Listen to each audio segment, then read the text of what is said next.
Je suis ostéopathe. En fait, j'ai souffert de l'anorexie et de la maladie de Crohn pendant 16 ans. Donc, j'ai eu des hospitalisations, j'ai été en réanimation, j'ai failli mourir et je me suis intéressée à ma santé pour pouvoir me sauver aussi parce que les médecins, ma famille étaient démunis face à cette maladie très grave. Et j'ai toujours cherché en fait la cause de mon mal-être. Pourquoi j'ai développé ces maladies-là. Je me suis formée donc en ostéopathie, en phytothérapie, en nutrition, micronutrition et gestion du stress avec vous. En fait, c'est en ayant une démarche holistique que j'ai réussi à sortir de l'anorexie et de la maladie de Crohn, à arrêter les médicaments, donc avoir fait un travail psychologique aussi parce que j'ai eu une amnésie post-traumatique. Donc après, durant mes études d'ostéopathie et après avec mes patients d'ostéopathie, je me suis rendu compte qu'il y avait de plus en plus de gens qui avaient des troubles du comportement alimentaire. J'ai commencé à aider les personnes, en plus de l'ostéopathie, des clients que j'avais en gestion du stress et aussi en nutrition. C'était vraiment plus qu'une passion, quelque chose qui venait du fond du cœur, que j'avais envie d'aider les gens par rapport à mon parcours. Souvent, j'ai des patients qui sont quand même dans des états graves. Il y en a qui sont aussi hospitalisés en psychiatrie, aussi des tentatives de suicide, des dépressions.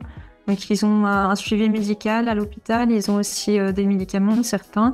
Donc, il y a forcément un questionnaire d'entrée où moi, je sais dans quelle situation ils sont, les traitements qu'ils prennent. Donc, c'est vraiment en complément. Moi, je complète tout ça pour les accompagner au quotidien parce que les médecins, les diététiciens n'ont pas le temps quand ça ne va pas, même le week-end où ils peuvent m'envoyer un message WhatsApp.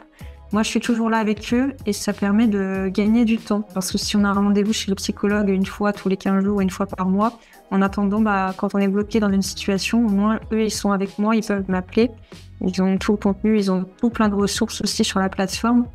Et moi, je suis là pour leur donner une clé pour pouvoir avancer et avoir un objectif. Vraiment comme un coach sportif, par exemple, les sportifs de haut niveau, ils ont tous un coach pour être à une meilleure performance de domaine, même s'ils sont déjà très bons dans leur domaine. Et là, c'est pour pouvoir leur faire gagner du temps. Parce que c'est des maladies chroniques qui durent des années. Et tout seul, c'est vraiment très difficile comme une addiction à s'en sortir. C'est une zone de confort. Le corps n'est pas en sécurité. Il faut arriver à remettre tout ça en sécurité, libérer les traumatismes.